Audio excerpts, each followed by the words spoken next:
السلام علیکم بچوں، کیا حال ہیں آپ کے؟ میں ناز آپ کے ساتھ ہوں اور آج میں آپ کو حضرت نوح علیہ السلام کی حالات زندگی کے بارے میں بتاؤں گی کہ حضرت آدم کے بعد پہلے نبی ہیں جو رسول تھے۔ آپ کا سلسلہ نسب 10ویں پشت پر حضرت آدم سے جا ملتا ہے اور آپ کا ذکر قرآن کریم میں کل 43 بار آیا ہے۔ آپ کو آدم اصغر بھی کہا جاتا ہے۔ آپ کی عمر مبارک تقریباً 1050 سال تھی۔ آپ نے اپنی قوم کو 950 سال تبلیغ کی۔ آپ کو نبوت 40 سال کی عمر میں ملی۔ آپ کا اصل نام شاکر سکنج عبد الغفار تھا۔ طوفان کے بعد 60 سال زندہ رہے۔ آپ کی قوم عراق میں آباد تھی۔ آپ کی کشتی میں 80 آدمی تھے جن میں ایک عربی تھا۔ طوفان کے بعد موصل میں بستی سمانون میں آباد ہوئے اور طوفان کا پانی حضرت آدم کے تنور سے نکلا جو ملک شام میں تھا۔ کشتی مسجد کوفہ کے اندر بنائی گئی تھی اور کشتی میں صرف پالتو جانور رکھے گئے تھے۔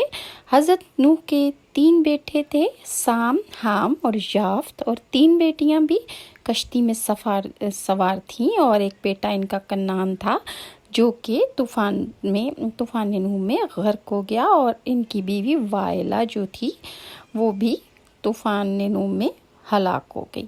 حضرت نوح 10 رجب کو کشتی میں سوار ہوئے۔ کشتی 6 ماہ طوفان میں رہی۔ محرم کو طوفان ختم ہوا، اس لیے شکرانے کا روزہ رکھا جاتا ہے۔ پیارے بچوں، حضرت ادریس علیہ السلام کے آسمان پر اٹھائے جانے کے بعد رفتہ رفتہ بت پرستی کی وبا عام ہو گئی۔ کفر و ضلالت کے اندھیروں میں گھرے ہوئے ان لوگوں کی ہدایت و رہنمائی کے لیے اللہ تعالیٰ نے حضرت نوح علیہ السلام کو رسول بنا کر بھیجا۔ صحیح قول کے مطابق اس وقت آپ علیہ السلام کی عمر مبارک 40 سال تھی، اور ارشاد ربانی ہے قرآن کریم میں سورہ انبیاء میں اللہ فرماتا ہے، بے شک ہم نے نوح کو اس کی قوم کی طرف بھیجا کہ ان کو ڈراؤ اس سے پہلے کہ ان پر دردناک عذاب آ جائے۔ نوح علیہ السلام نے حکم الہی کی تعمیل کرتے ہوئے تبلیغ فرمائی، تو تبلیغ کے جواب میں قوم نے نافرمانی اور سرکشی کا مظاہرہ کیا۔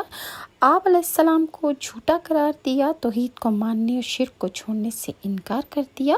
اس کے علاوہ دھمکی دی کہ اگر تم واعظ و نصیحت اور دین کی تبلیغ سے باز نہ آئے تو ہم تمہیں پتھر مار مار کر قتل کر دیں گے۔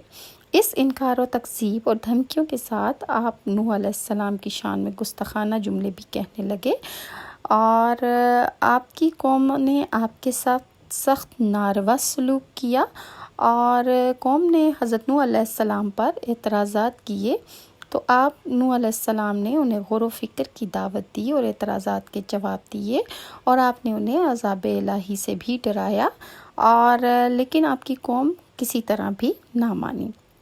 رسول اللہ صلی اللہ علیہ وآلہ وسلم نے ارشاد فرمایا، قیامت کے دن حضرت نوح علیہ السلام کو لایا جائے گا، ان سے کہا جائے گا آپ نے تبلیغ کی تھی؟ وہ عرض کریں گے ہاں یا رب العالمین میں نے کی تھی۔ پھر ان کی امت سے پوچھا جائے گا کیا تمہیں تبلیغ کی گئی تھی؟ وہ کہیں گے ہمارے پاس تو کوئی ڈرانے والا آیا ہی نہیں تھا۔ فرمایا جائے گا اے نوح تمہارے گواہ کون ہے؟ عرض کریں گے کہ محمد مصطفیٰ صلی اللہ علیہ وآلہ وسلم اور ان کی امت میرے گواہ ہیں۔ تو حضور صلی اللہ علیہ وآلہ وسلم نے فرمایا پھر تمہیں لایا جائے گا اور تم گواہی دو گے کہ انہوں نے تبلیغ کی تھی۔ بعض مفسرین کہتے ہیں کہ حضرت نوح علیہ السلام نے تقریباً 950 برس تک اپنی قوم کو خدا کا پیغام سناتے رہے، مگر ان کی بد نصیب قوم ایمان نہیں لائی، بلکہ طرح طرح سے آپ کی تحقیر و تذلیل کرتی رہی اور آپ کو قسم قسم کی اذیتیں اور تکلیفیں دیتے رہے، یہاں تک کہ کئی بار ان ظالموں نے آپ کو اس قدر مارا، اتنا پیٹا کہ آپ کو مردہ خیال کر کے کپڑے میں لپیٹ کر مکان میں پھینک دیتے تھے، مگر آپ پھر جب ٹھیک ہوتے تو آپ دوبارہ گھر سے نکل کر تبلیغ دین کرنے لگتے، مگر ان ایذاؤں اور مصیبتوں پر بھی آپ اللہ سے یہی دعا کرتے کہ اے میرے پروردگار تو میری قوم کو بخش دے اور ہدایت فرما، کیونکہ یہ مجھے نہیں جانتے۔